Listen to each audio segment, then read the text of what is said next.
Hi అండి, welcome back to my channel. ఈరోజు నేను సగ్గుబియ్యం పాయసం చేస్తున్నాను. దానికి ఒక చిన్న కప్పుడు సగ్గుబియ్యం నానబెట్టుకున్నాను. సేమ్యాలు కూడా పక్కన పెట్టాను. కిస్మిస్, నల్ల కిస్మిస్, వైట్ కిస్మిస్, బాదం పప్పు పీసెస్ చేసాను. చిన్న చిన్న పీసెస్ చేశాను. బాండ్లీ పెట్టుకున్నాను.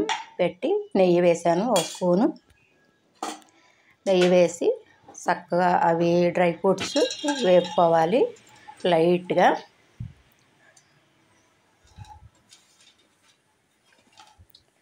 అవన్నీ చక్కగా లైట్గా వేపుకుని సిమ్లో పెట్టుకుని వేపుతున్నాను నేనైతే.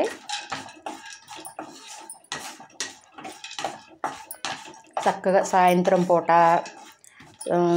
అప్పటికప్పుడు కొంచెం చేసుకొని పట్టి బెల్లం వేసుకుని వేడిగా పలసగా చేసుకుని తాగితే వేగిపోయినాయి తీసేస్తున్నాను. అసలు వేడి తగ్గిద్దండి. బాగా వేడి చేసింది అనుకుంటే ఇది చేసుకుని తాగితే ఈజీగా తగ్గిపోద్ది. పట్టిక బెల్లం వేసుకుంటే సేమ్యాలు వేసాను. అదే నెయ్యిలో సేమ్యాలు కొంచెం వేసాను. అదే వేపుతున్నాను దాంట్లోనే. అదే నెయ్యిలో లైట్గా కొంచెం కలర్ చేంజ్ అయితే సరిపోద్ది. తీసేసాను పక్కకి.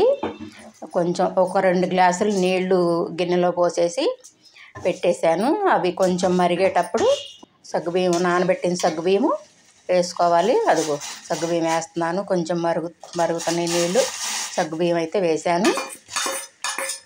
సిమ్లో పెట్టుకొని సగ్గుబియ్యం ఉడికించుకుంటే మనకు అంటుకోకుండా ఉంటాయి గిన్నెకి. అవి చక్కగా ఉడికిపోతాయి. హైలో పెట్టకుండా సిమ్లో పెట్టుకొని కొంచెం ఉడికించుకుంటే కొంచెం లేటు పట్టిద్ది, అయినా కూడా చక్కగా ఉడుకుతాయి మనకి. సిమ్లో పెట్టాను. అవి ఉడికిపోయినాయి. నేను సేమ్యాలు వేస్తున్నాను. సేమ్యాలు వేసినాక కాస్త సేపు ఉడకనివ్వాలి.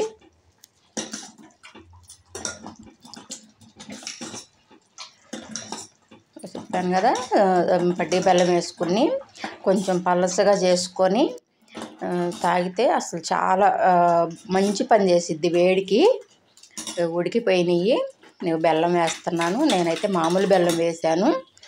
పట్టిక బెల్లం వేసుకొని పాలు లేకోకుండా తాగాలి. పాలు పోసుకోకుండా తాగితే అసలు ఇంకా బాగా పనిచేసిద్ది వేడి చేస్తే. నేను మామూలుగా బెల్లం వేసాను. 2 స్పూన్లు షుగర్ వేస్తున్నాను. కొంచెం టేస్ట్ డిఫరెంట్గా ఉంటుందని చెప్పేసి నేను అది వేసాను. బెల్లం ఉడకబెడితే కరిగేదాకా ఉడకనిచ్చుకుంటే అవి అన్నీ చక్కగా ఉడుకుతాయి. యాలక్కాయ వేస్తున్నాను నల్లగొట్టి. స్టవ్ అయితే కట్టేసేసాను. ఉడికిపోయినాయి, కట్టేసేసాను. చక్కగా ఉడికినాయి. అది చూసారా, చక్కగా ఉడికిపోయినాయి అన్నీ. పాలు పోస్తున్నాను. ఇంకో పక్క స్టవ్ మీద పాలు కాసాను.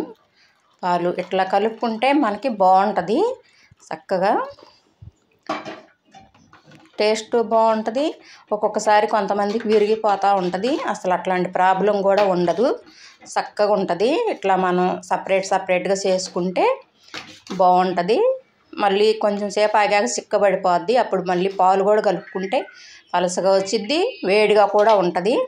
డ్రై ఫ్రూట్స్ వేస్తున్నాను. ఇందాక వేపుకున్నాను కదా, అవి వేస్తున్నాను డ్రై ఫ్రూట్స్. ఓకే, అయిపోయింది ఫైనల్గా అయితే. ఓకే, లైక్ చేయండి, షేర్ చేయండి, నా ఛానల్ సబ్స్క్రైబ్ చేసుకోండి. బాయ్.